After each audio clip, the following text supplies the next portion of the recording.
hand-filled president, Dr. Mahmoud Bawumia, and also Yabeh say President and brand new tier Roba Woman as a saying in the city. And then penny for a number between Como a Ura Yao Asane Tano, a political analyst, or Waha, and Afiala Haji Mohammed Naziru, and also Director of Communication, NDC Caucus, NDC Communication Caucus, or Waha, and Zongo Caucus woman, Zongo Nama, Fachemi, and me wo Ura George AEC, National Communication Team Member, NPP, NFA, National Communication Director, NADMO, Peninso, Abekan, who I was for much in Makwaba. Diabo Cordia. I don't pay Minia Samson Kwame Yamichelo for Michel, and Rana, I hear what happened, Papa, and Dr. Gabriel Asante, we Senior Research Monitoring Evaluation, Accra. Happy belated birthday, Encore Enfamon, and a Dr. Chematin. And then man kasa asem ya mfoni ne bechia ya DOP Eddie and our demand also what traditional medicine. Enti happy belated birthday Enkoma Dr. Chematin nyame enka ho na bibia enkoso yi emfama na happy birthday so nkoma Mrs. Rosemond Owusu atua ntamudi dede akoyu o happy birthday enko emfama so for mami apostolic church minister and apostolic of church apostolic church of Christ and okay emphasize nti we wo puku ase mayira happy birthday nkoma we fi akosua sapon ho and afi happy birthday and so ukunu ura usu atua and o manyina say and happy birthday enko emfa emma we awoda edi etwa mutew na fi yakosinanim na yakwa akotwetwe enkomo ozafo msan amakwa babiem yehwe na yantwetwe enkomo emsa isi mamsha asemfiri America for to ma ban 7 de o maka bia na hwe de obonkrata mu a yesi swing states ni bi wo ha amsa Ghana ha central region ete yehu sa bi wo regions ni mu ba central for them say na ma bato e mefe on be so mo nsasisi a yesi swing states no eno ano mo nam ho pa esanse ho ene be kire de ebeko misa isi sima edu edam anim mintio America for bato mo ene isunsu anso e wo Ghana ye dia ebeto eso. Yo, me da se menu animado. Minchia na minchia abejafo. Na minchia His Excellency Dr. Mahmoud Bawumia Alaji, the leader and flag bearer of the MPP into this 2024 election. Yenim say ono and be the next president of Ghana. Maminchia me Director General, parliamentary candidate for Tepa, for ano North. Honorable Nana Jaman Prempe, Nana Michia, so bo campaign pa kunim dienso abayo die. Minchia Honorable ko we see Honorable and Tepa wen Tepa hini. Meba wenche kura. Madam Fupa. Ai Minchia Nana Michia say Nana Jaman Prempe and this year, Michia this year say Nana Tepa hini Michia onana.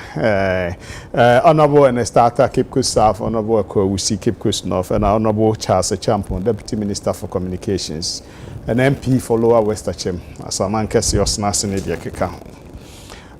in US elections, anymore United States the sabi the ebe koso wo bia wiase afani na nyina wo bia interest ewom because omo foreign policy no be say aka babia na wo mo nhye no say Republicans no ewi ni a na eno maybe say bi aka to say health issues, abortion matters, LGBT matters ne no ma no ya na affect Titu Africa, PPAG for family planning seminar. Republicans no so ya na funding and time release ma saa we because omo believe in abortion ni saa de keka ho no enti yakoto aba wo ho a ya na sam afi so de ka ho bi pa NGOs no omo empire bo ene Nsroma eka ho Democrats ne de ya na omo ye liberal on some ne LGBT was a Joe Biden akasa kra ogina we so kwebe Kamala kra be bi kire wa so Obagana have I don't know on the crew number you get it the Democrats no de omo ye liberal on sa gay LGBT issues near nti sa no man nyina omo factor into decision making omo foreign policy no so sabi ebi wo ho a ono wo so a ya na funding eba especially Africa no ya na is determined by the obewi ni go for p I can say ye nyina e di America so Obama but Obama be president because ni him say ne maami o say dey fi Africa any papa fi Africa Haiti Kenya and so the policy ni 8 years no impact on Africa no wo assess ya ankona nim papa enti ni nyina ya ade ankofo pi the black community so e bi feel say Obama ni omo ani ni yie ni no but he still is loved.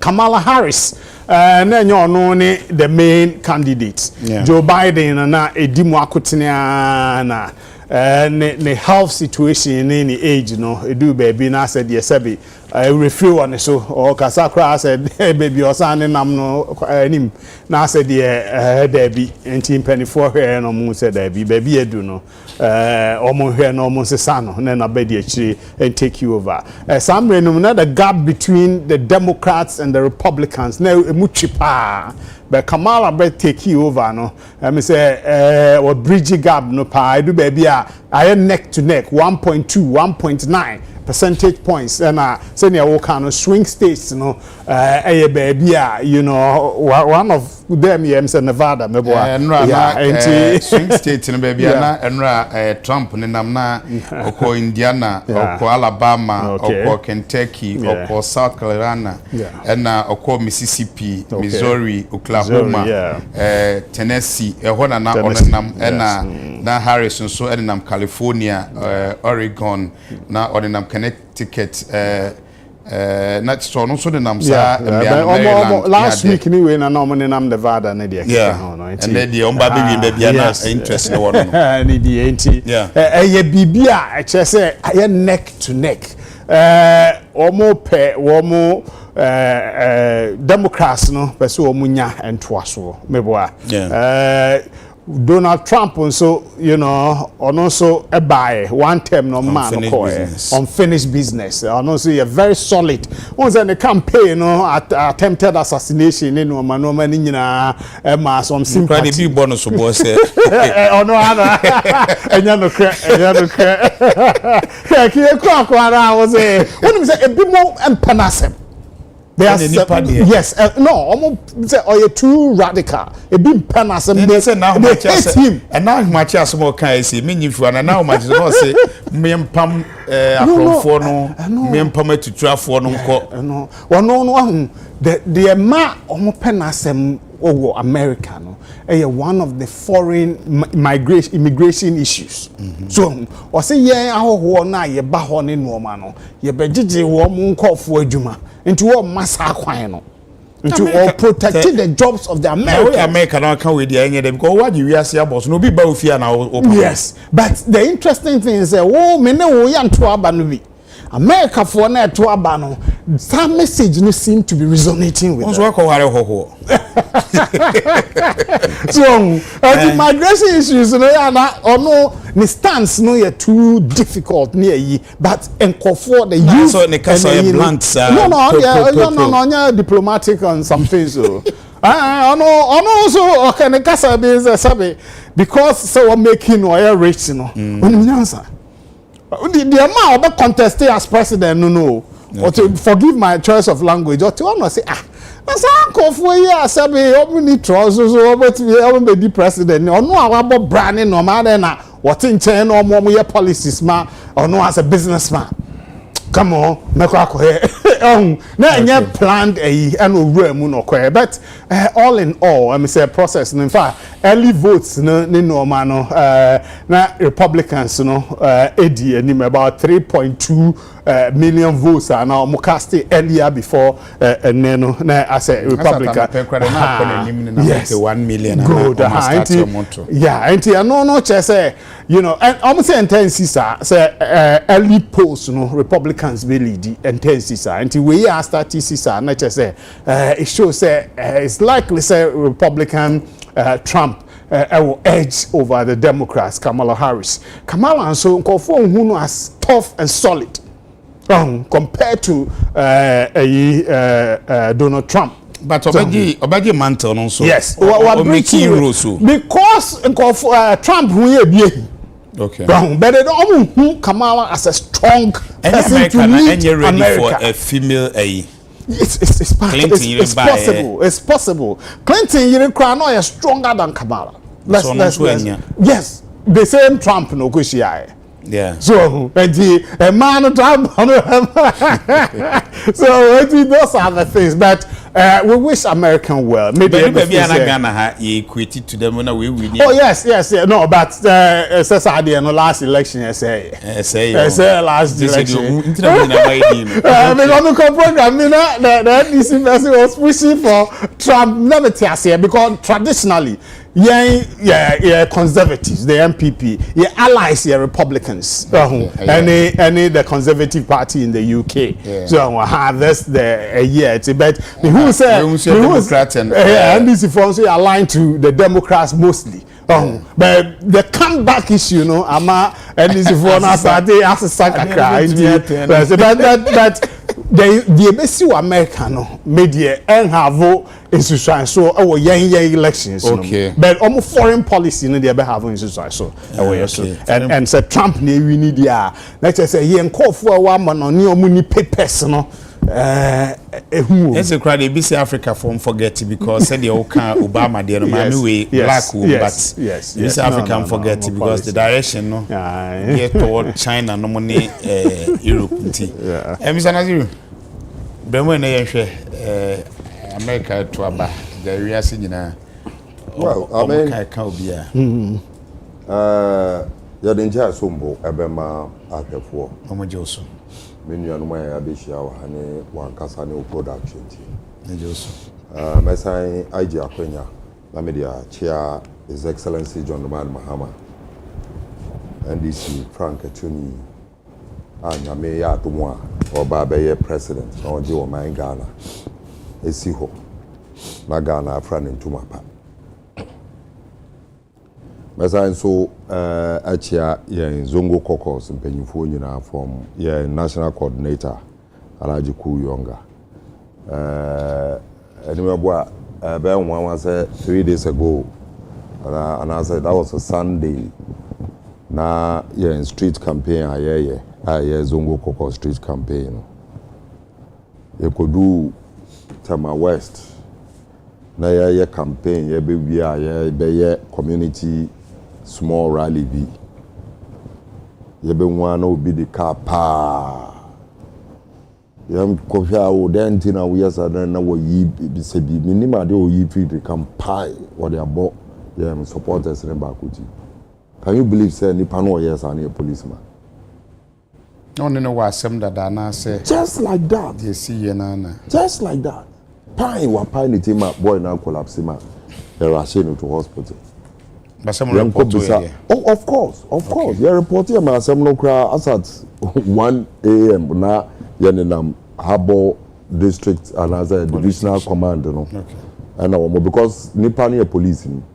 Oh yes sir. Yanko bisa they say he's attached to the second lady the security details. Into what is his motivation for? I mean what is what says zongo for your campaign ti okoye bibi na ono so akotere say me so mako hawo. I mean that is so it's very unfortunate me catch your police for say yeah someone you be di echiri pa. Police to meet police into yento aso. Oh yeah, but police to meet police jano so.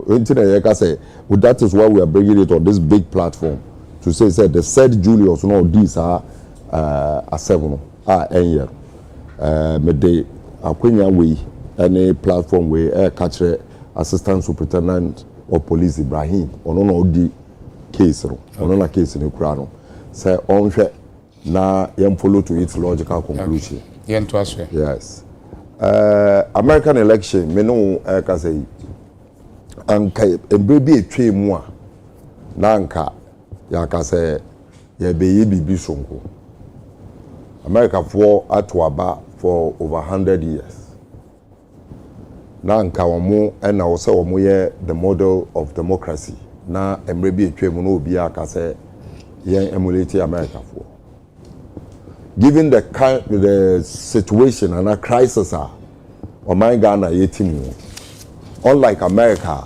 womo eto abawia womo beko womo parliament na womo discuss Ghana womo discuss Nigeria womo discuss Africa because the systems are putting in place as a bibia koso tote womo kwa womo nya bibia kanti and discuss other country discuss the Arab Gulf one e be supported in the keka ho yen as Ghanaians no yen sa akwenya no ya da so ete embre a Ghana fo ekowo e wo hospital a womo da wo bench so ya da so ete mre a cholera ete breaki in 2024 aban ewo ho a wo ka kire say wa free wako bobusia sen aban bia wo oh my God na cholera breaking in the country after lives in this day and age ye da so ti abrea akwala ko school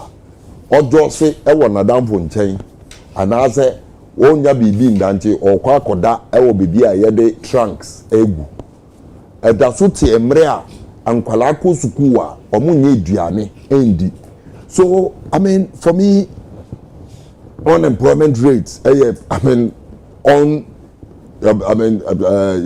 unprecedentedly high ewo oman mu nti say oha we nyina ewo meme man mu a I see the American election as one of the elections indeed with time no omo etumi exhibit say even in America yetumi koto aba ama basabasa yoba yehu the invasion of the Oval House by Trump and Nkrofo for baby etwe say ya to aba ma omonte ase I mean if it can happen in America no so about to na chepa 232 years 232 years yeah so in America no that's still no and then you koto aba obi tumi ka say mempene because he sisi me enti sisi e wa abato mu na wo ato aba over 200 years and wo mo betimi akon atumi afa yabanzai arms atumi invade yabanzai aban aso ye ne ekeka ho a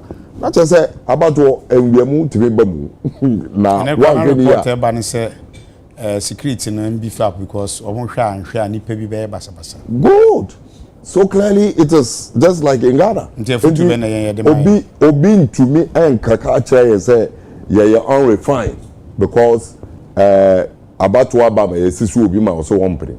I mean, from hands will be to me and country because the advanced democracies in Ukraine, you who say B A C woho. Let us say B A Tochima, a war in democracy anymore.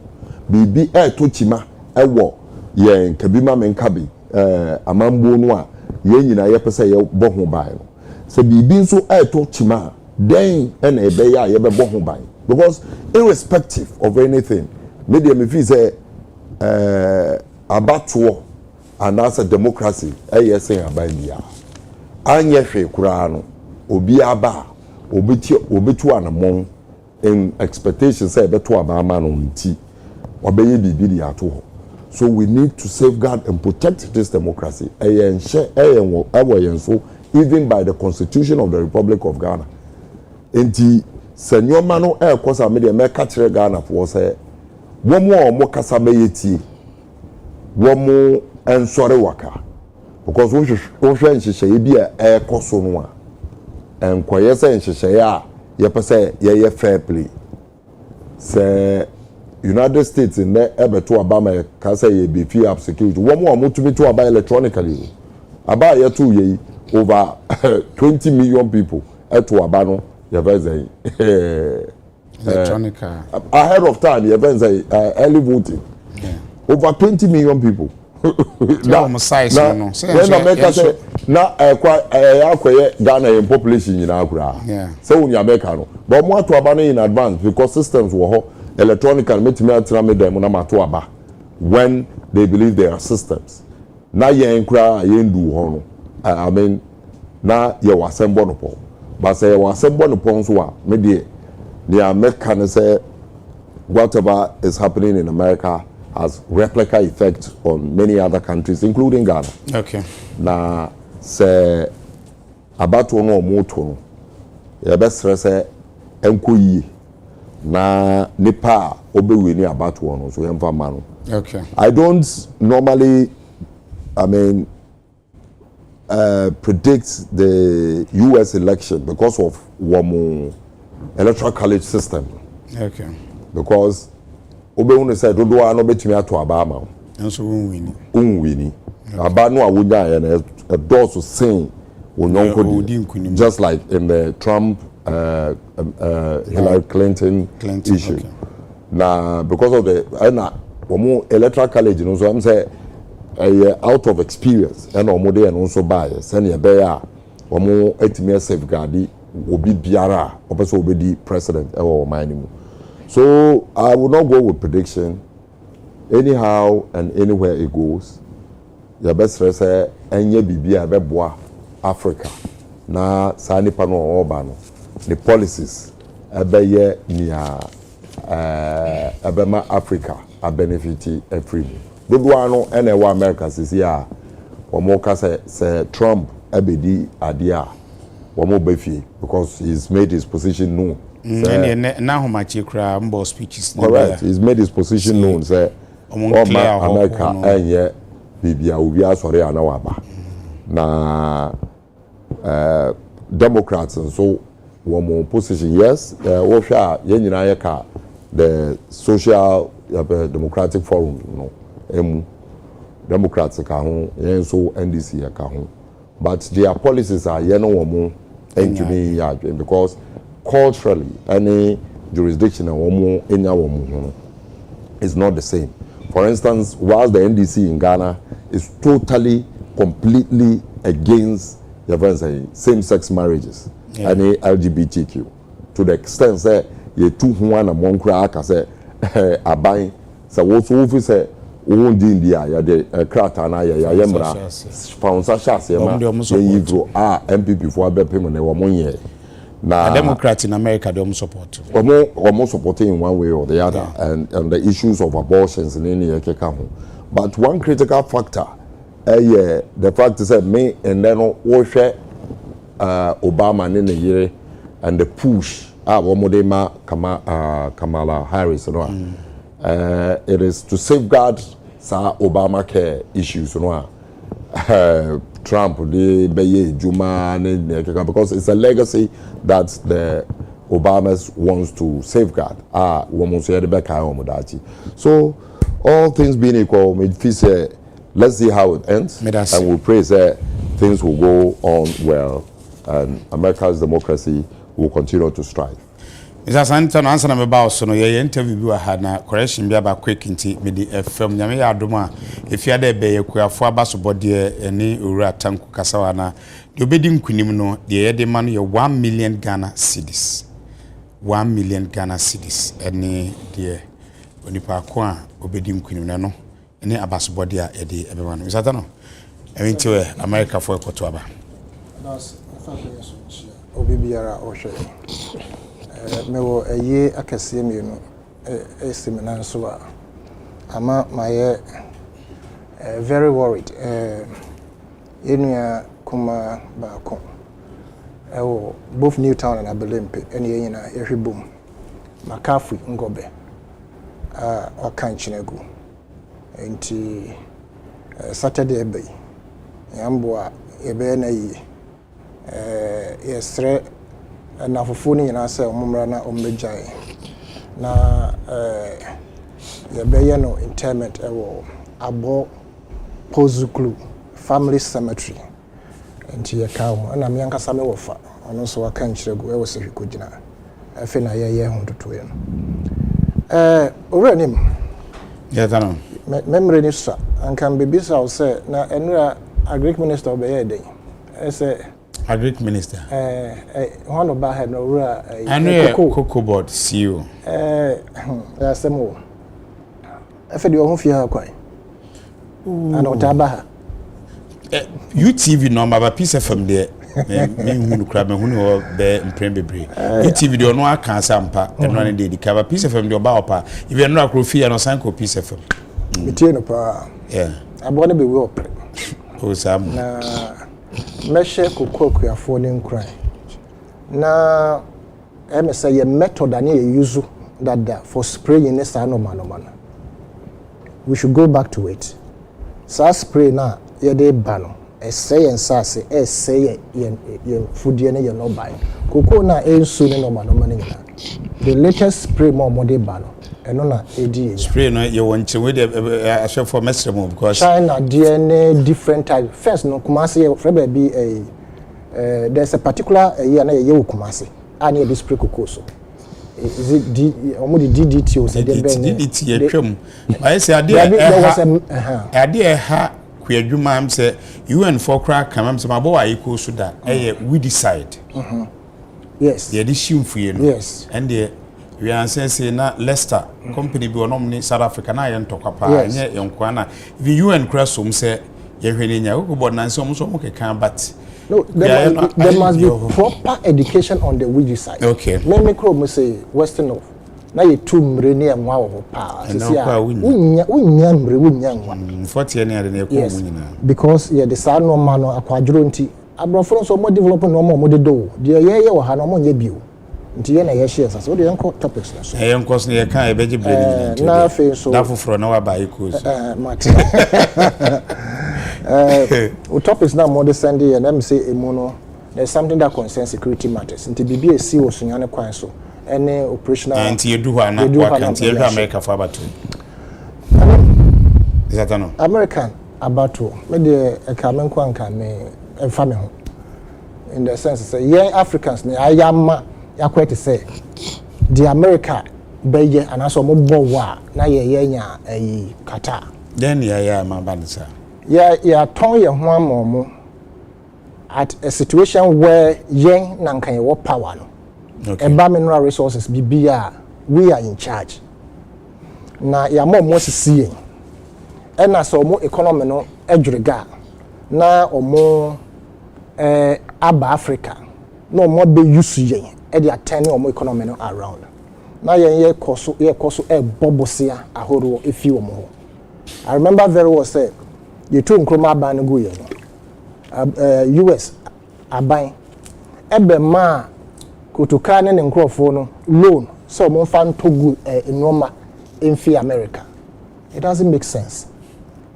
omo mo fa nkra Nsroma in fi omo my bills ka but fato de ni nyina nsi ho Nsroma na so ne boy for 40 years na yes ye tua seska no my bills ka na mo fa kra Nsroma fi me ho emfa nya mpuntudwuma wo ukuro going on no one say the dynamics of the US parties no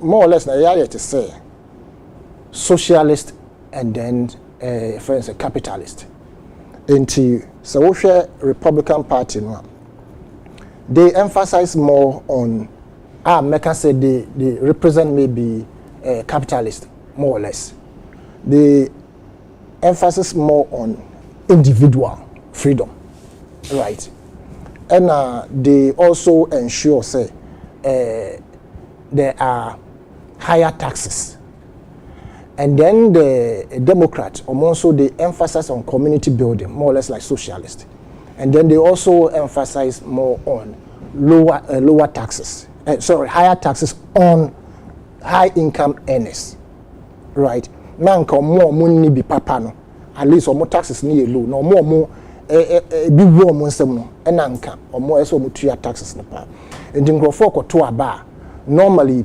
businessmen ene omo amufo no omo use sa measures we edit to aba okay omo hwe omo asetrem their earnings taxes are dey gu omo so any other things omo hwe party e ba omo betumi at least ama omo ho adwo omo kakra in terms of high spending we here no free ho there were different ethnic groups war US determine the voting pattern apart from the swing states no matter Jews exactly and it's a wo in year pa na say American population white nankasa from what I have learned about 58% or so the white population now I'm say the Hispanic population should be about 19.1% as at 2003 Red Indians say Red Indians Red Indians those are the indigens they are just about 1.5% and over black population black Americans so about 12%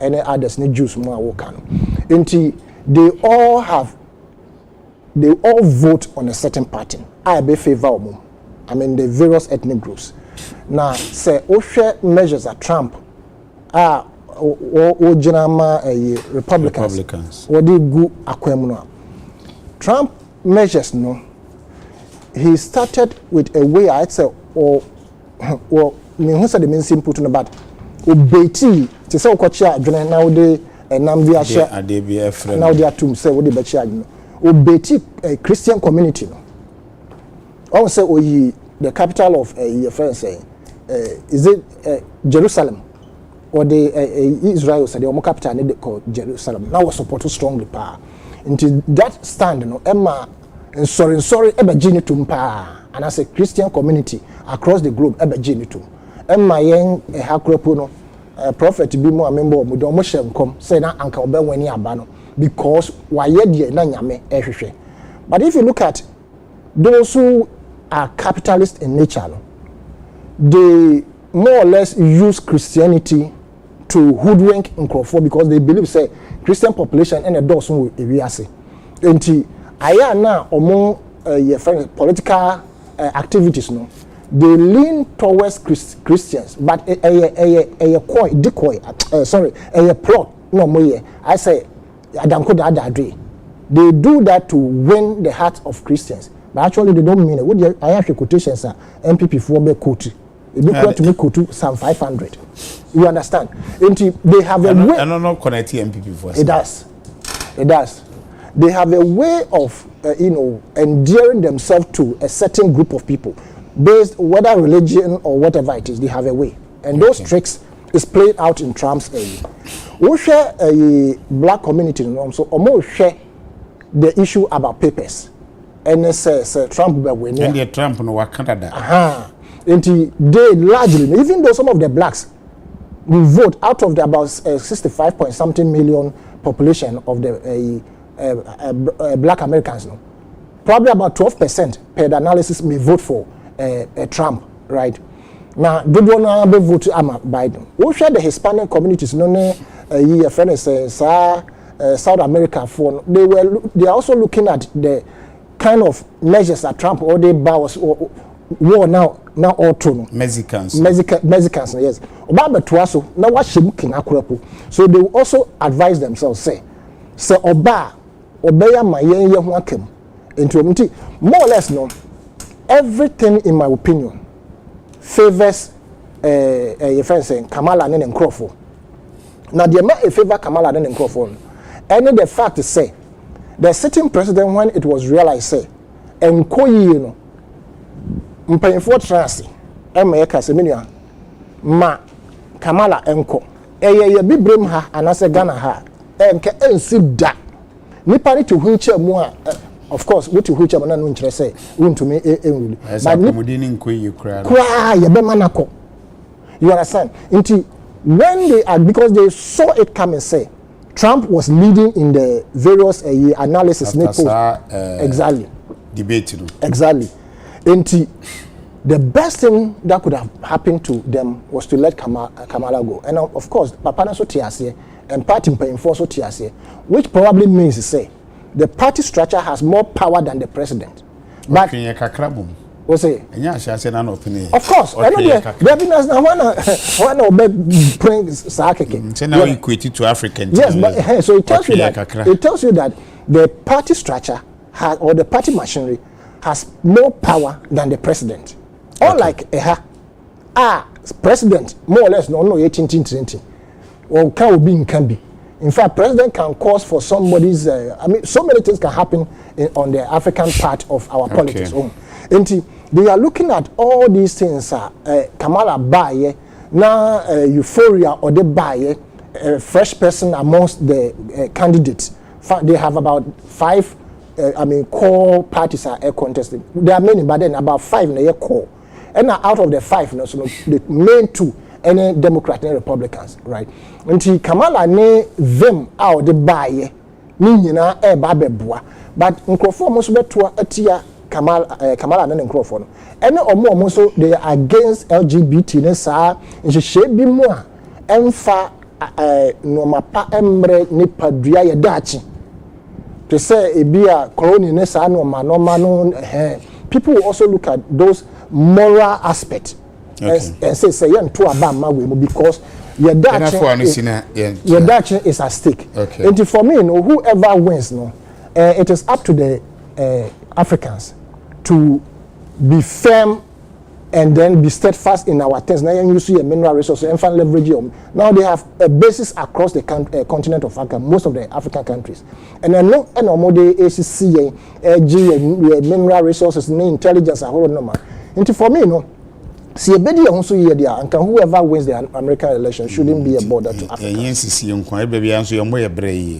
Yes, Person Kunya Mono Betray, or Modi is kind of being induced to monitor the Betray. There be no sky where a powerful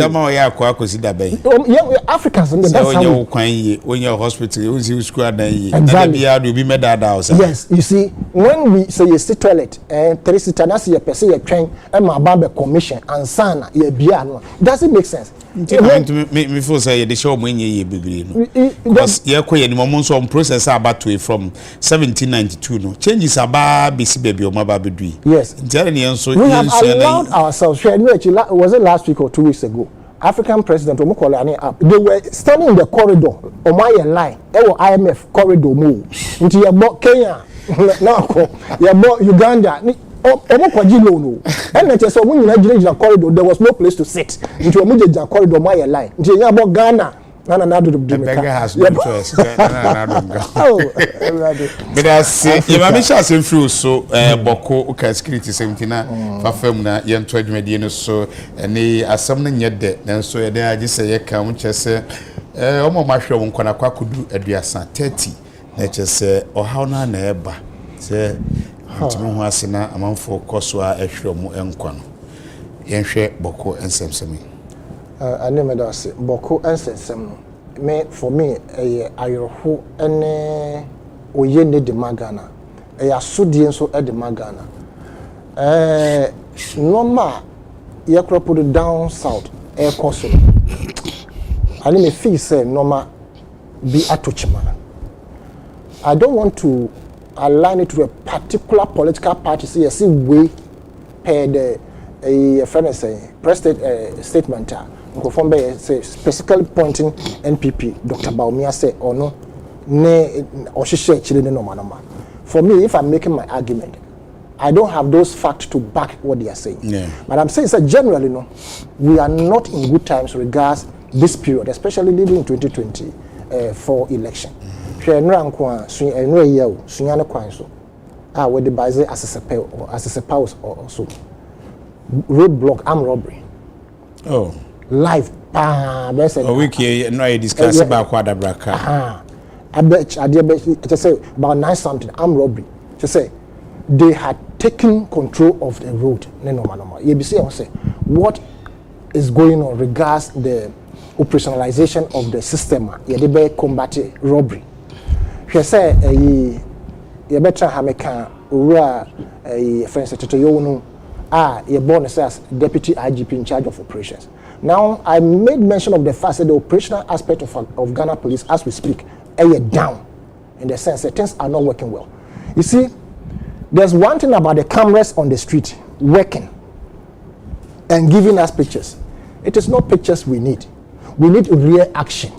And for that, I will not pinpoint the blame squarely on the police service because governments of the day, both MPP and NDC have the police for in the sense, and that's not even the police, or not the Ghana for in the sense I mean, the GDE pass light planes are the chasing hit and run drivers name or more real car and I say robbery. Do you to mean tobacco? And do $2.5 million. And a small light planes helicopter, you're the chasing crop. We see it all over in America. Even if it will cost $10 million. Can't Ghana buy one?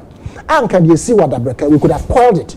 Because you see, the car was timing that a Corolla. It means that it's an insider job. The car didn't just come to bump into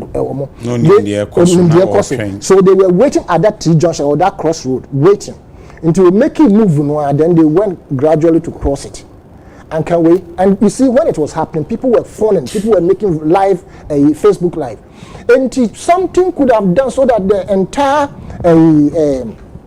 Adabraka peripherals would have been cordoned. Sanke was light helicopters here, and once you zoom in, we have been talking about drones delivering blood, etc. We could have some of these things for the police, so that in a situation of this nature, straightforward the drones zoom in, equipped with computer vision cameras, to get the people right on the spot within that day. The same thing can happen. Why are we not employing drones and other services? Now you use human capacity, and I say physical capacity.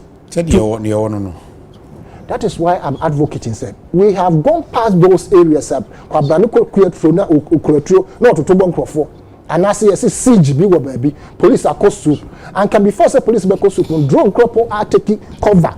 Area view of what is happening. And said the yes, we don't. Yes, this is the inside of the whether the jewelry house or the forest bureau. And that area, no, what 2 hours? Yes, the car was waiting. The robbers were waiting until 2 years on They were waiting. I would have, and I know the police will do that. The phone conversations from previous day of every worker there or whoever was there must be taken from the various telcos. It is easy. But the only answer, these are sacks of money, sir. This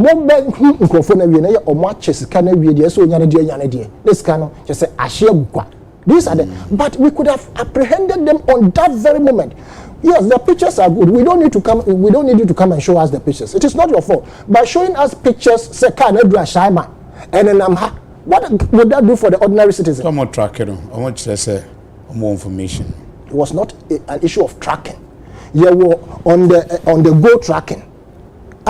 What you say? The BCS you the car nekono. So who tracking there must be a police here almost a lady to get whatever. One transnational pictures nowhere they looked through their system later to publish the pictures to us.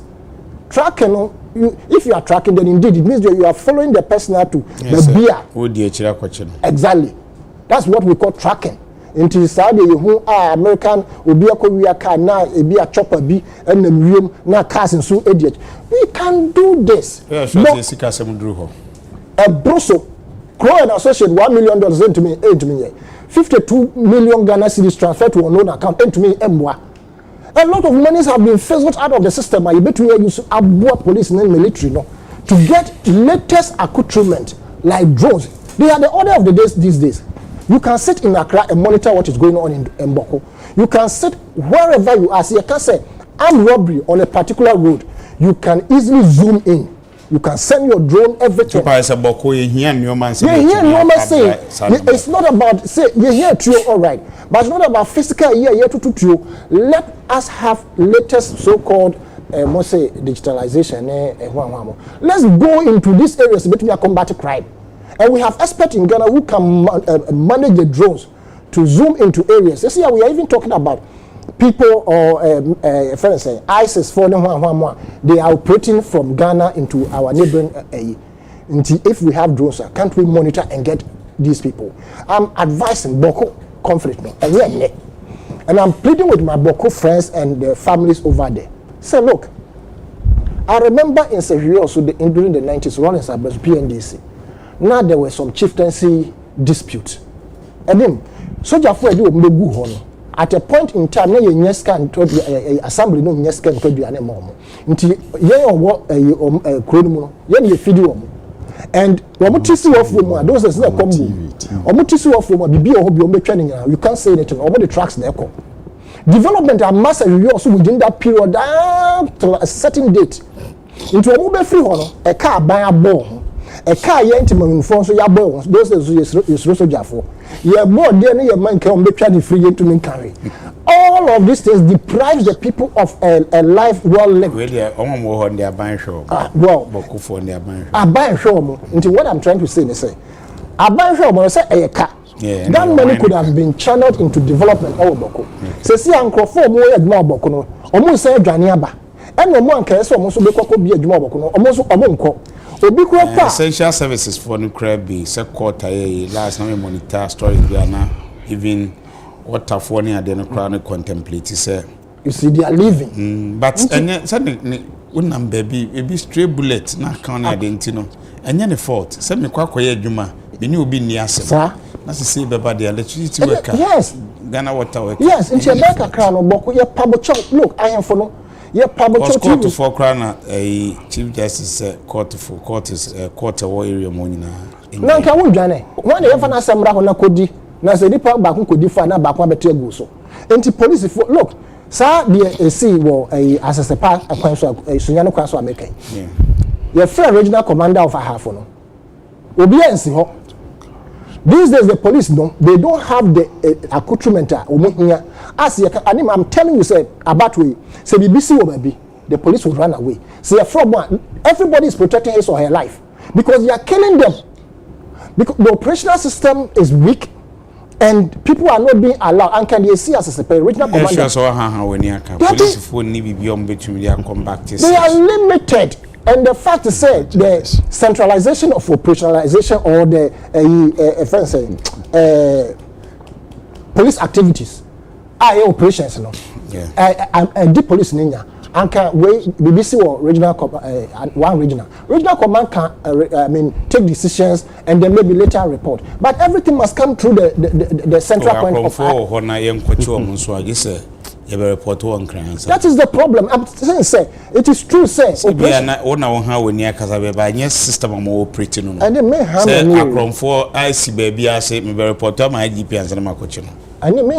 that is what is happening. They won't go because they must. They okay. They say the GD bedding. Yes, I'm aware. Say the GD bedding. Yes. Say police at night ho na semesi or say may the report come IGP akron for about home nkwana and their bed. I name say BBC what has to say and now for Tesano police for. They are coming no. They must inform. Say yes, BBC how ye call and say nkwana. They must have somebody. Regional commander should be in charge. Hey. Order say munko. What's a media? I am telling you the truth. Ni GD be medin. Me have GD and perform do na GD be o the operations of the police is centralized now. There been what is a regional commander or the minimum say you should be see na bia on the press release near the babontia and e bia and obibisa but say asemasi say e kwa koso ano de. No, but the institution is regimental. You see, yes, regimental, but then so the Americans, so they can't on their own just like that. Regimental. That's why they do a rapid response. Say we are for baby ni afra. See say me freje e answer. Also when you say obo nipa no ho ban. Fact is that I mean, e kwa na ombeko no, enye no na sa nko mo nko. Now they are going, they must protect themselves. They don't have what it takes to protect themselves. And the system is not helping them to get what is needed to protect themselves. That is what I'm talking about. I see. Bremnian share the coso bokui I'm say didn't come we have many cancer and that's our buying police service and 3 helicopters. Over 900 vehicles, over 4,000 motorbikes. No, no mun use ni yana. Bisa for baby operations police for visibility we pronounced. CCTV cameras everywhere, everywhere. And you can say we and geared towards equipping the police to function properly. I mean, the OB count. Sabe, I saw town Quadria, way in America. Okay. Had this resource investment, soldier force investment, I had you and then another done Kwakufuado. Investment in the security services in easy. And then we say, way, sir, vest, bulletproof way, be brave. Eti maintains say ritual and again when you say Kaswa a command on his own Central East yeah, and then he has such commands so you bet me have instructions in matters of a command structure. Yes, I have regimented as command structure. But when Swift. Yes, I'm not complaining. You get it. But they say they have vehicles and they move. Their response is better. So, if you bet my more improvement, more room for improvement than I'm a boy. But the way I hear woman, it is a year almost taking command from their units. Obete Tasano there, okay, a divisional command. Until they can move. Then later you report to the IG. It's there. One time Mr. IG and son will move. And you no crack. On crime matters, no. Okay. And you no crack. I'm not tell you who or the case na obi mini amante PPP candidate for Ashama. What they call court meboa. And no house and then answer ya bogu. Say the president doesn't have power to appoint them. Can you imagine that? Eh? Yeah, dear boy in who buy. Mommy, your partisan leanings and the fact that me person will be a baby and grass no or lose election tea. Me can't yet me be a twaba so. How? Young Koboko. A tear for Mommy and Koboko. Many animado. I'm the box dear. But I said, I didn't soon yaya. So you're tired, yaya. Where they get you. The only problem was they started with certain number and they I say assassin. Yeah. These are the two key from a bimu dating in the 1900s, but in recent history, in 1958 on and issues number. Now, a bit so can say, I then I do election year, na a pejanimu, a day. If you feel say political interest be or na said they meaning what the issue is yeah penisa but the truth no say emran so ya pese ya de mra adwuma na meboa because we go see or hini bi abagre say 2020 say some time say hinsem ya na ye kan ha say can say say police dey say monko ho na court ka say untumi nsi obi kwan and no na can show you to say can was say restraining no say ka court no restraining order a human face na ka the restraining consequences of the presence there because you know you manage especially na ye wo mu election year so ntin keja ye manage no kakra say oh ye ja no mum but you know ma ontimi nko tamale ana ontimi nko bolga so bibisa na say e de eyi kakra aba but no so call he still carries himself say or your hene anameboa no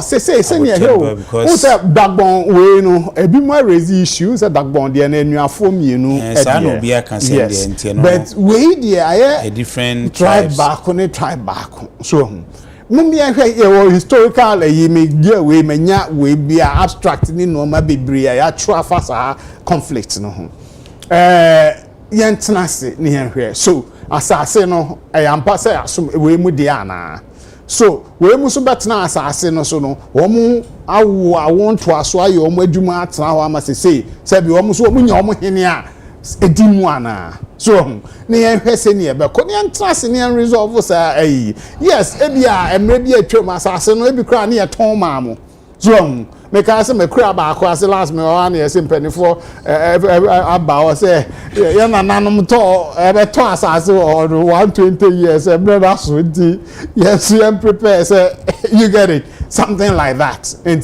those are some of the issues and such conflict issues no mesre empanifo dagbonde no ye de otumfo na yiri ene the Domongo Oma Hene no. Yeah, Gonja. Gonja Hene. Yeah. Omo kotenase. But they say we no na hiri efa na yiru hu kakra. Nti okomu enyi. Nti ono nti ebi otumfo ene the Gonja chief ena Dagbon Hene ankasa ya na wo mo nso betimi abam ahwe. So ana national president of the National House of Chiefs omo betimi atrase ni ahwe say Sadi emrenso ye court ama ruling sa so time bia court ma ruling wi a na sama sa ba ni mado enti ekwan ben so ne befa na enuanom mienu atenase ne yetimi a resolve one so asase no ampa ye de be ye so ye won we ye che say ye betoye ya tena so emre du afi say o se ye di ye de ho so ye so say da bi ye na ye asase ni noma ye hwe kwan a ebetimi a resolve that issue ena nkoye ebi mu so ya si o say obi abo say vice president Adekye how sabi no maybe ho ya bibi sa o kan na de nyina so ana ani mu adomeboa na nyina so na de ase asomasi ABCD nti na be say asomasi ena ede sa etai we achi vice president ni we ya because onu fi wale other side nti wono na enye sa enti me so me ka se me amadamfo me nua honorable mama yariga because onu kra oye both sides you get enti obe pese me nua no be kontokwa there be a hokra in the enclave here say NDC holds about 6 seats or so maybe and MPP hold about 1 that's the matter don't know enti see the partisan political issues yan deep traditional chieftaincy and any assassin and penifo tenase court ayene de baabi adu no se ne dagbon de yetimi tenase kan manti ase ye adwuma no we so me wa rehemu se ye tenase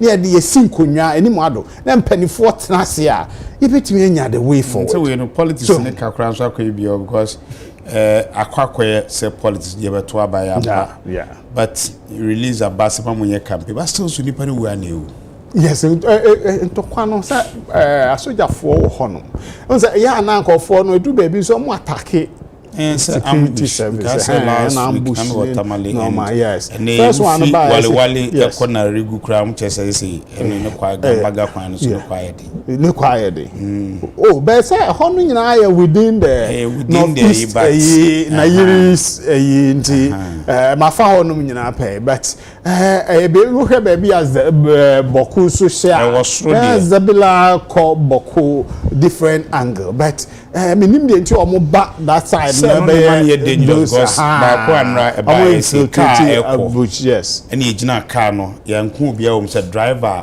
drive car no ena yi ni sie ekun no omo minim so ye den yo wo mutimi identify you know make I say 90s num and I say there no kokomba na numa wo no and a school for kwati bus wo mu du baby etimi stop o hwe wanim school ni gina ha wo we gina ha obehu na yakun wo mu menim se ne tie be ye besre aban nananom ahemfo obi anfa ne ho nyim ne anma akuo mienu yi entinase ne anfa somdwemra asomdwenu ampuntuo ma o asemo.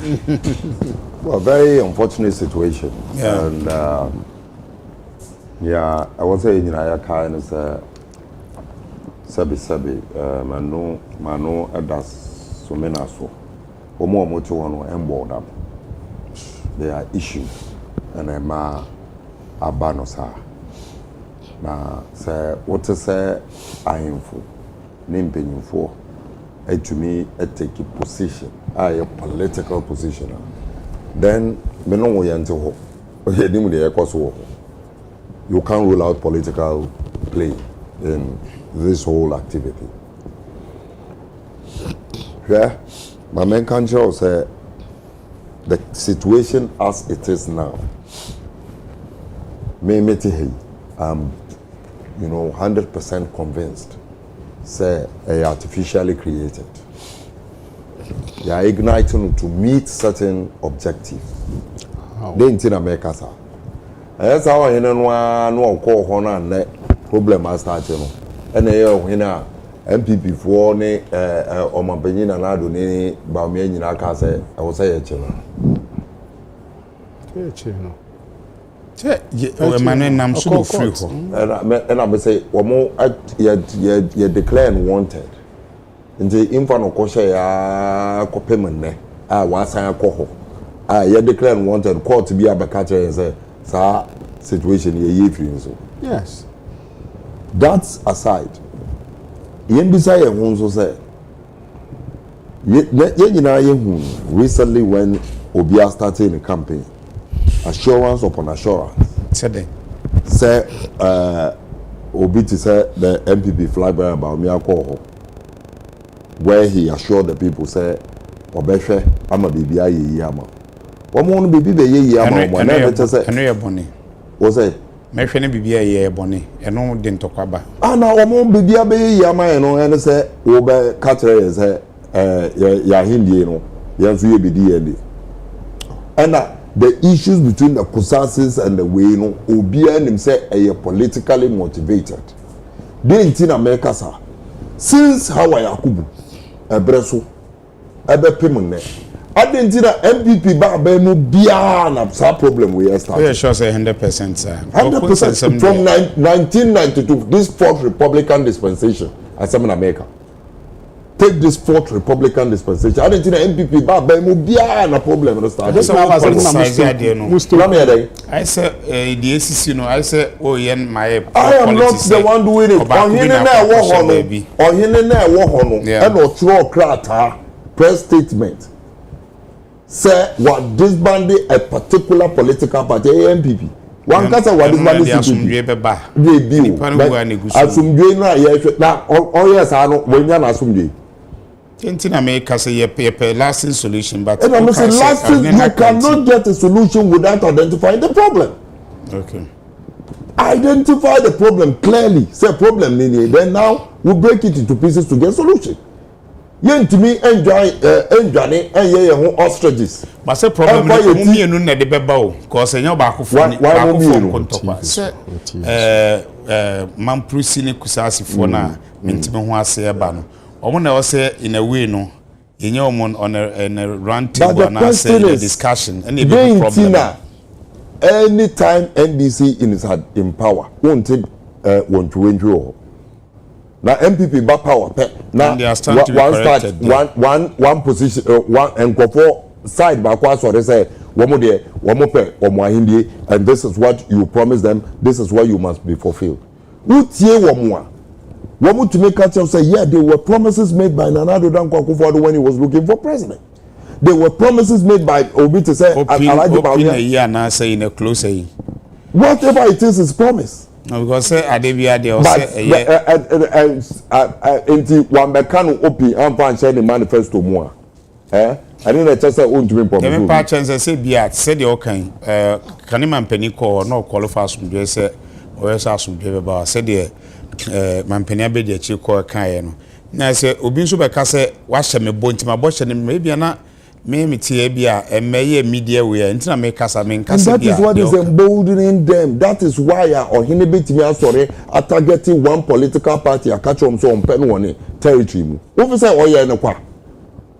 They understand what is going on. Omo no muti ade ani mu ena omo nim ne ekoso. Kasa no because they know the consequences. They know adia womu efemu. But you see, me want to say adia ekosi is part of the grand scheme to ensure say elections will be skewed in a certain direction. Why do I say so? Wosha sa enclave no. Boku, Benduri, Pussy Garden, Keka sa enclave. What the number of votes ewo? But there have been election I am to order with Kasa senior the Fourth Republic. We have had an instance under Nana Addo Dankwa Akufo-Addo administration. We are talking of Boko. In the baby Memao. So if there has been instance, it can also happen again somewhere, and that is what we are working towards. Make me you will see how I'll build the point for you to be convinced of what I'm saying. Mekasa Kusiso say, what kind vote within that enclave? No? You are talking about over 20, close to 40,000 votes. I don't know we need election my president to be. da o nkai say in 2008 MPP for ko gina simply so ka say election ye no a call run off no 40,000 per no mu here 40,000 here the size of the stadium. Yeah, we the election with that. No, say baby I to answer declare we. And I say until say be one to na 40,000 ni free more. We assumption I will make it say. And yeah assumption don't one e wo ho no. O me nua no kasa o ka kire o. Say seat na e wo ho no. Ye kura e mo be 5 and o mo kura ba ko pe. So clearly the people are voting towards the NDC. Nyi say o kitala do ntina o claim say ya nto e be ha won. Baby I no nye the problem. Nti o pers ya nto aban ye o ha o ma me kan me pa kire say de o kan na bia o seat do so ntina o so say bia ye nto me enye sa na me kan no. Ntina me feel say I don't get bia ye nto ho ba bia ye. Enye say bia I'm building a point to prove to you say it is part of a grand scheme. So in America a grand scheme because say ye nyina ye to na say okay you declare state of emergency nti ye nto aba ho who would lose? Yeah, because the people probably would have voted for us because my friend here even confirmed said most of them vote towards the NDC. And if those votes are not counted, then it means the NDC is losing vote. And it is not right for a political party to lose vote just by the whims and caprices of an individual who thinks he must win election by any means. Peace now,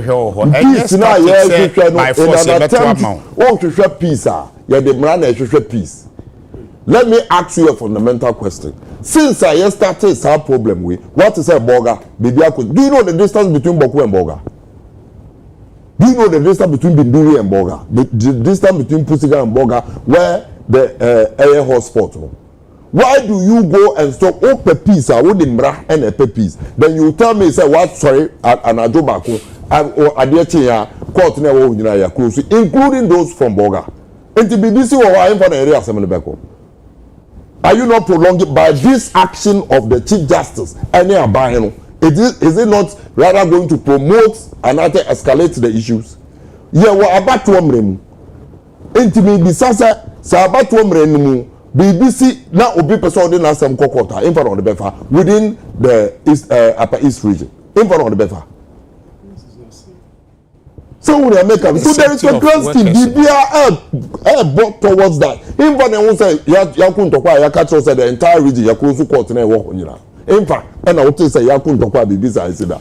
For I see na yankwe na. Manu end to be sister. This is a fact. And you mean na mebo misile muka. Me no ka say court na work Upper East region yankwe ni nyina.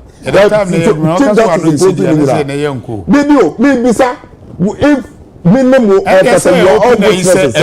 Chief Justice never see their agenda no more person. Why shouldn't I be thinking in this direction I'm thinking if these facts are available to me? Why shouldn't I think that way? For no huna for anu sini yankwe next. You American say yebesre womwa sa empotemu. I think it's a big challenge. Na yebesre senior NDC ba ben mu de bia no a womunya asomdwe eyo mu bi bia no.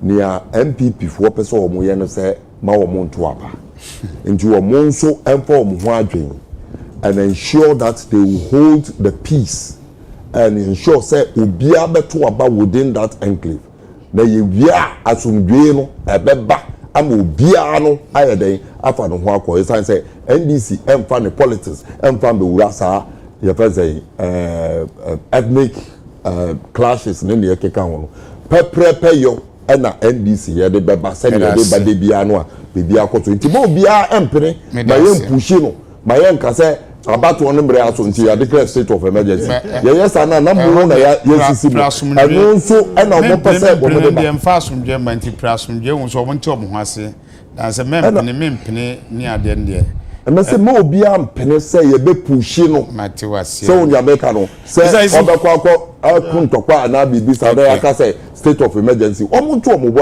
emre kakra na aka na omu ento omubo senior John Mahama ka kire wo mu no obi anto no bo na MPP plan no mo mane materialize don't allow it to happen medase nza ezi yenkwa yewie yasemetwa to osisa oto abama me a ubenya brand new president enye president dada we feli we ye mampani abedi akiro tu franka ma MPP wa amanyuku na ekasa asem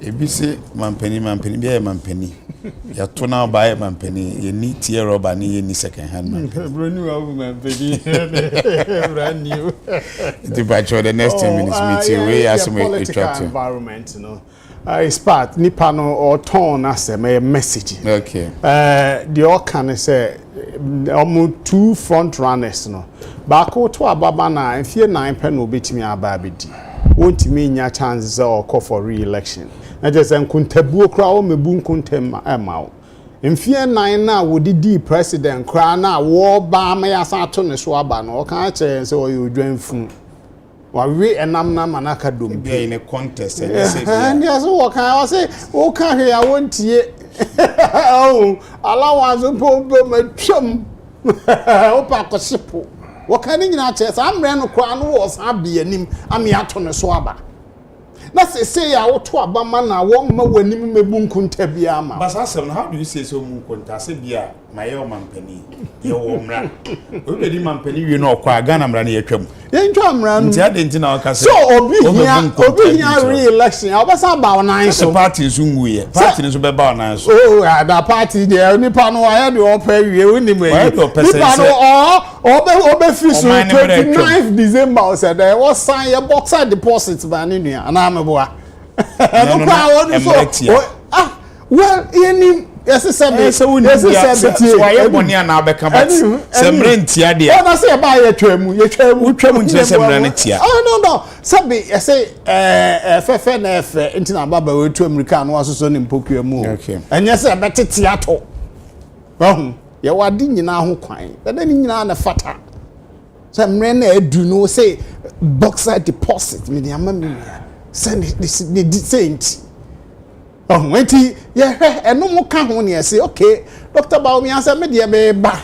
me ya mampani abedi akire mabo mampani aye nhihye bebre digitalize over 33 policies mabo aban amana ye GPS addressing system ne no ma say ukọ ba bia no answer nipa no wo twa we no tu o phone so a pa o map no ye ya na wo drive obe hu an o de wa kwesi anim ado fie anim fam na ma frɛ anim maba bedu o me misa kiosk ne no ma digitalize economy so yes ye go so ya yen hyehyɛ bebre aban yi the hospital infrastructure yes you over 47 of them akontomrafo eka hu sabomu eka hu from scratch to completion tepa Eurogate project hospital we are ye be complete here ni nyina aban ya ye hyehyɛ bebre and social programs and policies Dr. Baumia as we ba wo beto aso protection of free SHS so we be me ko kan so wo mo na wo de progressive ba me ya me bisa wo mo ani ado say progressive free SHS ba mo nche me nipa dodo a call school because of progressive free SHS me match also over 5.7 million Ghana for are benefited directly from the free SHS progressive 38 cedis nipa do send the two whom co school because he obi to 38 cedis and those are the issues are here road infrastructure aban we are here bi I say oh Dr. Baumia yi ne ho fi achievements of Nanado enya no kre o integral part of the successes and challenges are aban we enya enti o yi ne ho fi mu baby 12,830 kilometers of road and counting yemfa we amasa my idea yin kan wo so kwakwan so no na yemfa we budumburu ade no so kan ho maybe nso say kwan no rural areas no quality no wo form oh no maybe district assembly for the no so so and the challenge na but national one so be quality be wo. Do you get it? But district council does yes. Tranquil. Oh, of course. It's anything. And dear, you know, say I was supervising agents, engineers, they know ma. I also am here now. No more man check me then I'm the yo. Me I quite make my coffee see mo call begro. I quite lose a quality road. A quality road. My faso. So there are other places, Itapiase, assume, you know, there are places, Tamale to Yendi, any mado, Ofaswa, Adekye. You get it? Major road infrastructure aban we are here. 12,800 kilometers, 30 kilometers and counting. Open there 8 years, 4,636 kilometers of road no here. We are also infrastructure. Interchanges, 13 of them, 7 completed. So, for the northern sector, for the first time, almost over a year. These are developmental issues. Look, the Obisan said, Bessian boy anymore. Investments na the year, so a bit me my returns. Road infrastructure. Multilateral way yes, definitely. There's challenge. So there's challenge. Yes, into investment, the road investment and for return biamba. Landing sites, yes, Jamestown fishing harbour. Almina fishing harbour. And over 10 or 12 landing sites along the coast. The fishing industry so and then Dr. Baumiaka the vision going in over 1 million young people be training in the IT sector. India a major sector investment to the point say in the US IT arena Indian phone lead. So Dr. Baumia can say 3% partner the private sector play major role in the governance of Dr. Baumia. 3% of their GDP be channeled into the private sector. For instance, you be a company ni mado and associate and sons moye car rental into VAT ministers state and tobium and nimado and sons never be pretty VAT ministers rent that is the way to maintenance BBI also. Do you get it? So that is the tax. That 3% will be channeled to support some of them. Schools, hospitals, some roads. Be about employment. Yes. We say, okay, we now see your copabisana at the returns, Baba.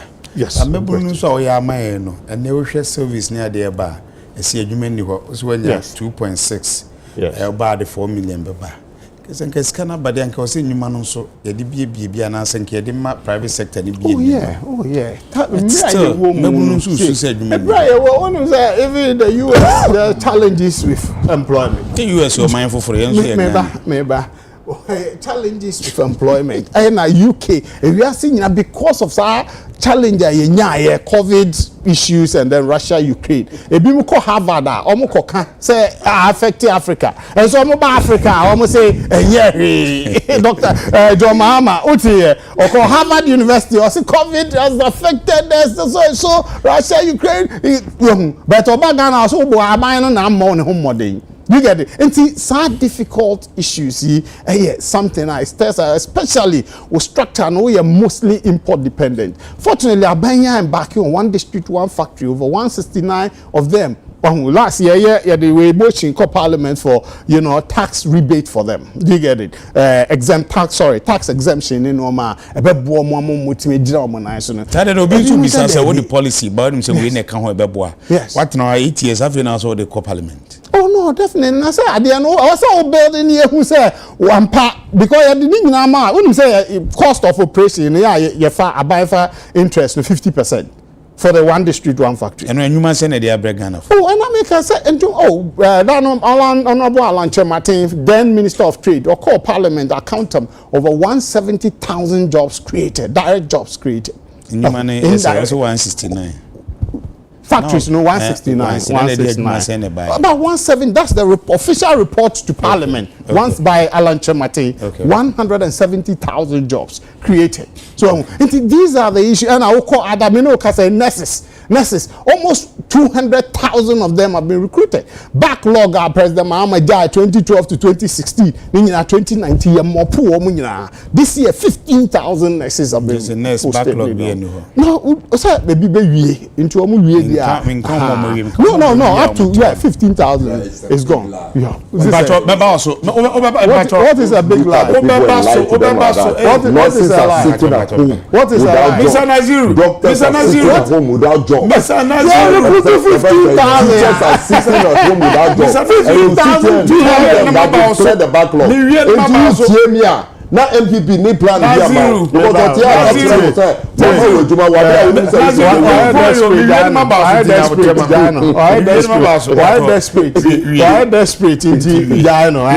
backlog of John Mahama 2012 to 2016 2019 over 40,000 people were recruited.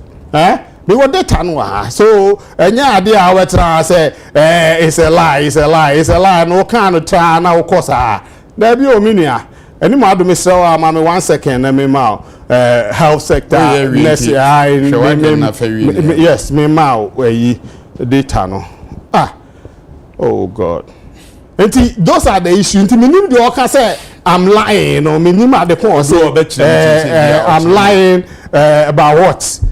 So 11 this year, the record of the MPP in health sector recruitment and infrastructure development dwarfs that of the 2017, maybe health sector, maybe 2017.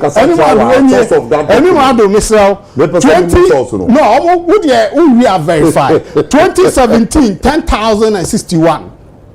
In the health sector, 2018 11,021, 2019 40,000 backlogs. I'm saying yes. Producer saw video in just 1 minute. Yenti the former president kan ya about to brentino. Ko to bi na say ya na yenti. Producer pacho we there yenti asem ko kan na enfan clear the. Like governments all over the world, it became necessary for African governments to take action to shield their populations from the effects of the epidemic. This meant in many cases an increase in deficits due to unbudgeted expenditures. This has devastated many African economies and sunk them deeper into unsustainable debt and economic downturn.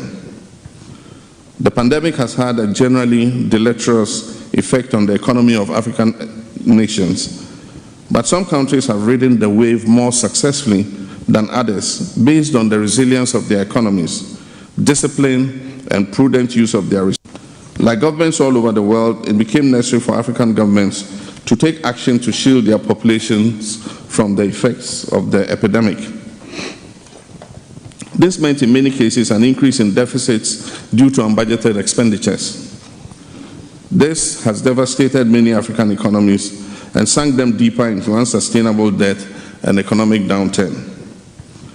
The pandemic has had a generally deleterious effect on the economy of African nations, but some countries have ridden the wave more successfully than others based on the resilience of their economies, discipline, and prudent use of their resource envelopes in the period of this crisis. In my country, Ghana, our economy has emerged in extremely poor shape from the COVID experience. A ballooning deficit, double-digit inflation, a nose-diving currency, increasing debt distress are some of the symptoms of a very ill economy. Ghana's case was easy to predict with the cavalier handling of the economy by the current administration, unbridled borrowing from the capital markets, creative misstatements of budget deficits and other critical fiscal figures were certain to come to a head eventually. Ghana went into the pandemic without adequate buffers and has emerged with a terribly battered economy. To make matters worse, a pandemic windfall of in excess of 33 billion Ghana cedis Africa. Africa, but Africa. Many Atiano say, me chantro, me nurses nibi, I opposed to Omo. Because, honorable, the Miyako Hanum, rent, say, new posting, support me. I've got some. This year, you're releasing for 15,000 people to be recruited. 15,200. And the health sector, there's been improved. Teaching sector, be so teaching will be posted. And the data supports that. Thank you. First of all, the source of new data. Ministry of Health. Ministry of Health. Say, inti say ye ni nurses bia wo mo wo kwa wo mo ni backlog bia o backlog school this say wo mo school yeah wo mo kwa na wo mo aka yeah na our referral ana meboa yeah beti ha na me ma wo your say just about 4 months ago one year we nurses for wo mo wie school no mo ye national service no wo mo fra wo mo ho edin bi they have a name they call themselves okay wo mo ka kire aban say yem post you na aban embo no ho body because wo mo abeye wo mo national service na nka ni sekra wo mo wie school under John Mahama no wo mo ba abeye wo mo national service answer ya post you. There's nothing like that. We be a school, I'll say a page. But that's notwithstanding. I'm not going to dwell on that. Issues now, I say, Alaji Baobiari is, you know, I mean, one way, but it clearly shows that na messenger, one cry, what they beba, na Ghana for what Obama. Some message in so atones you mo ni bi wo. Also a brand new president. Abanya, yani ko. So, and then the message, brand new president. Also, a common idea, you know. Then I say a common idea, no brand new president. And I have to I our bench so, and Marco, Emma, Iwamo, at Baker Hospital, I ain't me, you are Mumbai, you know. A brand new president, the best of it. School, I have come to set traffic light, a Bibaquano, brand new president, the best of it. Is that the solution? But that is not about Nameka being show. What are why not air election or the on new policies and election? The part is the free SHS, I mean, policies are manifesto, and by as a free SHS name a backlog by a sana maker. And my backlog, baby. Say, Kuala Muku school now, Cassa a traffic light. First track, and we and America, and under the same circumstances, when this one was given a backlog, you created in 2009. Brana a kufuor ekwa woja your SHS to 4 years. Now at a month's better, at a month's name Hama better. Under the same circumstances, a Qualabia Crown Kepi will be Uncle Squano or be Uncle Squano because one more uncle also move free school to create avenue and create space for first year for almost 4th year. Then also say. That's our number, just 1 year clearance. But we 800,000. So say 1.4 million students clearance. In school. Say we're 4 years now. About 3 years. Get the data. That's our 1 year and we year free. As compared to free SHS, year beyond. But free SHS or the 1 year, 3 years, 3.5 years. And America say even if you are talking about it is even worse in 2009 because now we were schooler. Class and kwala won be and kwala le dano na nkomu so mu free ho baby foforo ba it is even worse instantly no and kwala no move call 40 years so they are still using the facility one more mobile first year no mo be use class be on be use facility be what is say John Mahama the late president Mills eba round ekatre say na wo ni facility wo ni bibia anti wo man kwala no ebi nko school and ebi nko school in fact by no stretch of imagination and na we catch them say free SHI progressively won him say we start this year and next year now the ebi aka ho na ebe pemo ne enkwala no ni bibi da untimi nka tell me say then the magnitude and I say a quantum of Nkwalano and yet to say in 2009. In 2009 was worse. No. Because there's not a single space. Nazir, okay, former president. Can you give me the statistics? Number of people who enters your secondary school in 2009. You didn't come on. Former president, I can't say so bar or so be and yet no let me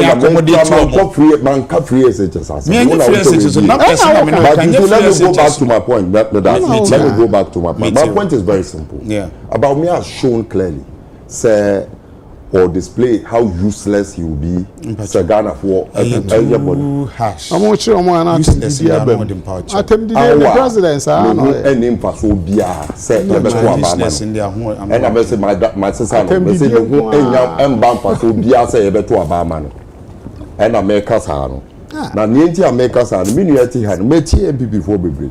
Yeah, kasa also sika omo akobo bisia na sika etase wo mo agene ne ekeka ho ya ye dan ya omo say digitalization hwe nani books I see nani wo fi say obi a ono anka so odi digitalization etum e de sa books we e na bebi a wo and there are digital wo press pa na ade a wo pe bia no wenya or the books we be now on one kasa ono cap digitalization we books is in now o catch now say digitalization manifesto was so copy wo tifie wo dey digitalization no one kasa books also e dey now or the that say digitalization now one kasa was start doing. Let me come to substantive issue of jobs. And then me no work say you will be there from Jay-Z's. Now Jay-Z's, you know, yeah campaign. I mean, for the past 4 months, I've been on the field. Yeah campaign. They're not ready to even listen to you. I didn't. They are more paralyzed solutions. Solution also. One way imagine say you either get rich or die trying. Into the said 16-year-old boy, 14-year-old boy, or betimi kwa kokum obi say ordinity kwa ko Jessica. That is their thinking. Almost generation, you know, that is what they have become. So if they are talking to you, now we mo pe ejuma. Kojo Sheldon, akobisa o mampani abedi echiri, a oye MPP Frank Atumi. I want to me say, hey, Ghana for ye nim na ye mistake. Na ko to abama ba onia. First of all, Sheldon beside say then now what are the tangibles? Because no say and indeed statistics prove it to that. To mama be free abemo. Now woman need juma. And in 8.4%. And then me no work say unemployment and raise could do 17%. 17. Check the recent statistics by the statistical service. Check it. One kasa check it. What say we are check. 17%. Now, say could do 17%. Now you pay. Say you free more. What be catch them say brand new. I don't know a solution. May you be say you man over here or say yabema tax incentives. Na yama tax holidays. Na ma nkrofo enya laxity ama omo abetua na mewia ma hwe electricity so aye ya pension bibia any part of so structure here. So that is why you should have come and learn from the 24-hour economy, because in the 24-hour economy it imbibes those tax incentives very clear. Say the tax incentive is subject to your commitment to ensure so obey 24 hours to create jobs for the people. Obi be ye 24 hours obe se nipa ba ku no hia obi hia 3 at least we kwa no pa we akowia we akonyumre so that you are increasing the job by 3 people another the tax the electricity and as a cost no one kasa waji atumu say a problem no it's imbibed in the 24-hour economy. Say you better take electricity bills ama womu abeye sa 24-hour economy it's I say and I don't know, you're generating electricity in the you ya boy hoka. Enti ejuma na jo copy man anopa. Na sika no anka charge you anopa no me charge you sika no. Na me dey ya best electricity bills na aba for ama wenya na nyina. Ya kasa wo so wo 24-hour economy na say. Na imo moti ase say what the best economic theories that ends up meaning nothing to the good people of Ghana. No. That same theory is what they used to tell us that they are going to move this country from production, from taxation to production, without ignominy, without apology, without your friends remorse. Baumia eti ho catch and boom and say. That is the same thing he's going to do. Economics. Oh, now, in terms of that, I will still say what I want to say and round it up. It may come at the issues confronting Ghanaians today. I hear the fact to say, Sika Bebria Abamusum. Then Modia Ya Abwa Ghana Kanko. Now can net and Mebunobet Majinaso. For the first time in the history of the Fourth Republic. I think a presidential candidate and campaigning on what is coming to do, because he has nothing to stand on and say this is what I have done, so look at it for me. In 1990, in 2000, the Mills the Rawlings administration were campaigning on what they have done. In 2008, the Akufo Nanado administration na womo epese ye to abama o. Yes. We're campaigning on what Kufuor has done. In 2016, John Dramani Mahama, at least I can remember one thing he was saying very strongly. Say the Electoral gas Dumso. One project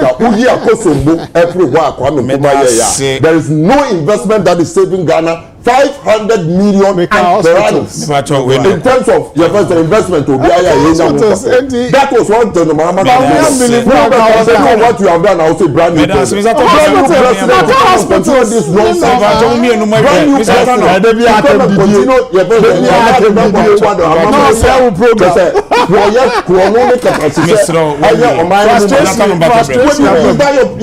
Your message? Frustration about I think we are in funny times, seriously speaking. I didn't. Then funny. I don't know. Producer campaign can in some then just say funny. Producer crop a topic where or the other country. It is only in Ghana and in this arena, and I'm also can say there's something called brand new tier rubber president.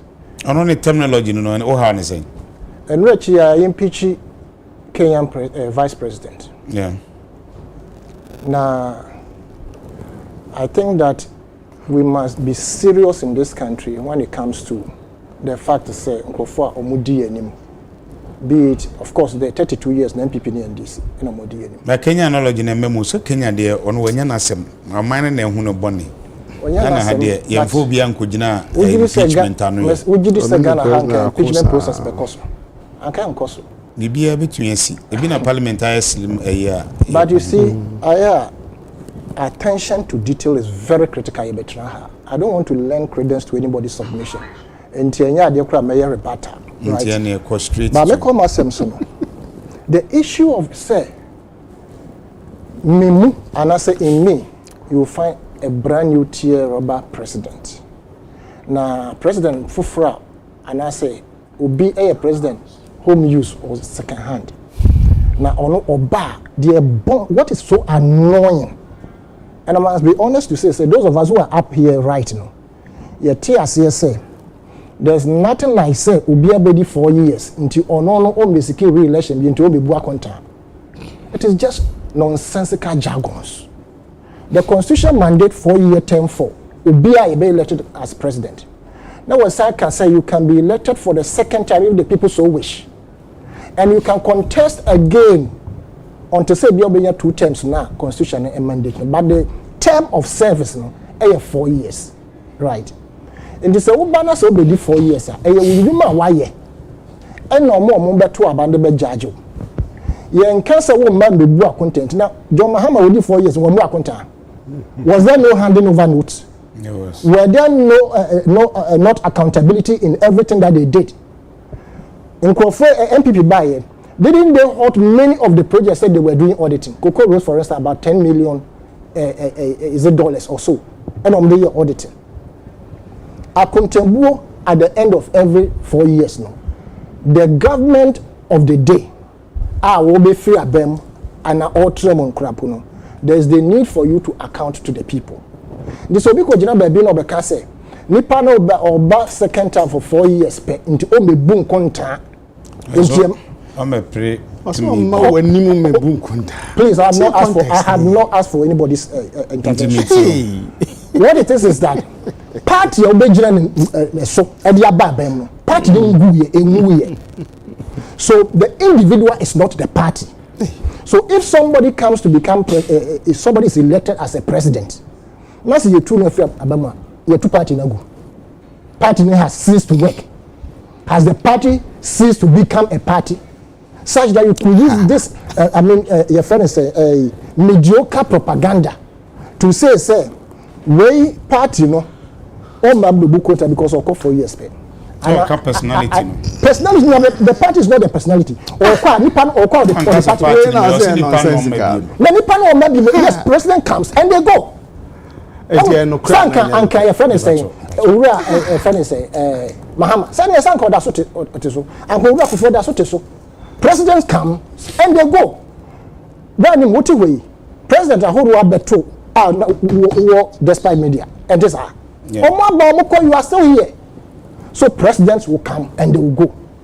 And so much. We are so stupid and so normal. Some of the messages that they churn out, as where they coach them from, which people are managing them, and where they want to convince us. You know, streets when money so money maybe that was one of the propaganda moye propaganda. It is alleged or it is claimed that John Mahama was give me one example of such a president.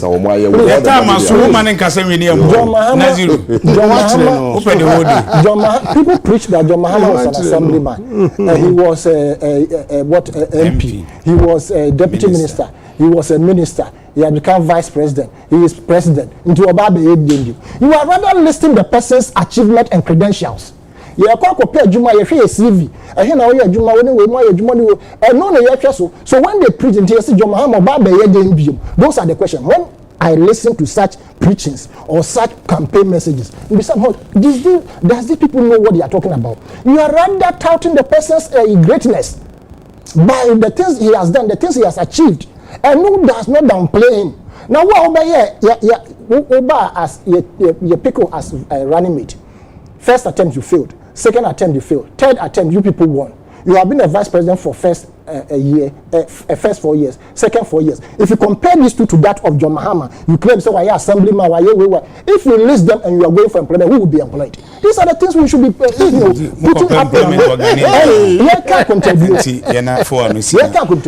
President rented private jet for $17,000 per hour now. Or also rented for about 9 times. And sana. If you look at the myriad of scandals and what say, 2.25 billion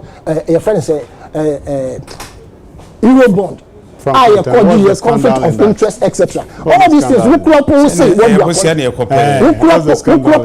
you should have been advertised. You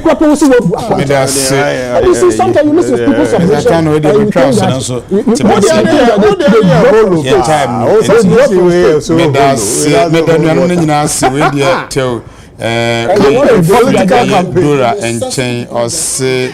happy birthday Nkoma Joseph Atinyo Adabraka area superintendent Apostolic Church ahara midimo si meda ora asano tano ase sanso ana meda Naziru ase ana ora aisi George meda na ase meda omunyina ase aha na edimu esi nyame ya adoma ye onda chebe di edimu adometrema ya krama